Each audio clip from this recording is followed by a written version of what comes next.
Good morning. आज हम क्रिया के बारे में पढ़ेंगे। क्रिया का अर्थ है करना। क्रिया के बिना कोई वाक्य पूर्ण नहीं होता।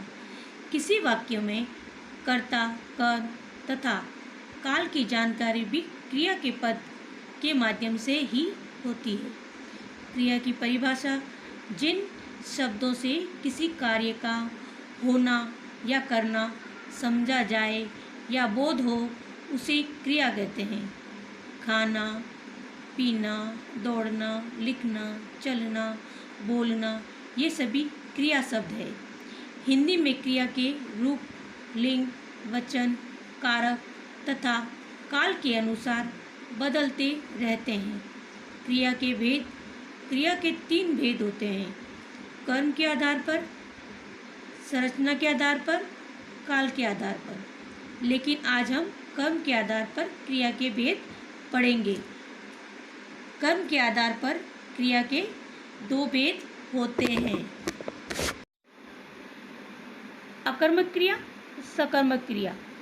अकर्मक क्रिया: जिस क्रिया को कर्म की आवश्यकता नहीं होती उसे अकर्मक क्रिया कहते हैं। जैसे हंसना, रोना, आना, जाना, उठना, बैठना, चलना, तैरना, सोना आदि।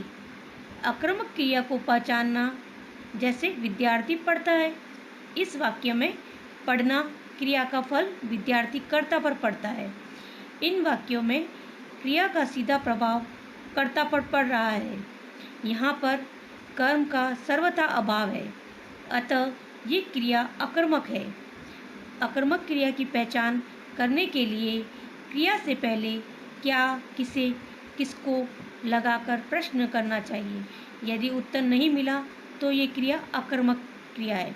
जैसे हर्ष भाग रहा है, हर्ष क्या भाग रहा है, उत्तर नहीं मिला तो यह क्रिया अकर्मक हुई। दूसरा क्रिया का भेद है सकर्मक क्रिया। साथ क्रमक यानी कर्म के साथ जिन क्रियाओं को कर्म की आवश्यकता होती है वह सकर्मक क्रिया कहलाती है। जैसे खाना, पीना, बनाना, काटना, बोना, पढ़ना, धोना, भरना आदि। अध्यापक ने लड़के को पीटा। इस वाक्य में अध्यापक कर्ता, पीटने का कार्य का फल लड़के कर पर पड़ रहा है। इन वाक्यों में क्रिया का फल कर्ता पर नहीं बल्कि कर्म पर पड़ रहा है। ये क्रियाएं सकर्मक है। सकर्मक क्रिया की पहचान करने के लिए क्या अथवा किसे लगाकर प्रश्न करना चाहिए या प्रश्न किया जाता है। उत्तर में यदि कोई निर्जीव वस्तु या पदार्थ प्राप्त हो तो वह क्रिया का कर्म होता है, यानी क्रिया सकर्मक है। जैसे किरण कपड़े धो रही है। किरण क्या धो रही है, उत्तर कपड़े। इसमें किरण कर्ता व कपड़े कर्म है। क्रिया धो रही है, इसमें क्रिया का फल कपड़े पर पड़ता है न कि कर्ता पर, इसलिए यह सकर्मक क्रिया है। सकर्मक क्रिया के 2 उपभेद होते हैं: एक कर्मक, विक्रमक। एक क्रमक क्रिया: जिन क्रियाओं में एक ही कर्म पाया जाता है वे एक क्रमक क्रिया कहलाती है। जैसे खुशी ने गीत गाया। क्या गाया, उत्तर गीत, अतः यह एक कर्मक क्रिया हुई। सेकंड, विक्रमक क्रिया: जिन क्रियाओं में 2 कर्म पाए जाते हैं वे विक्रमक क्रिया कहलाती है।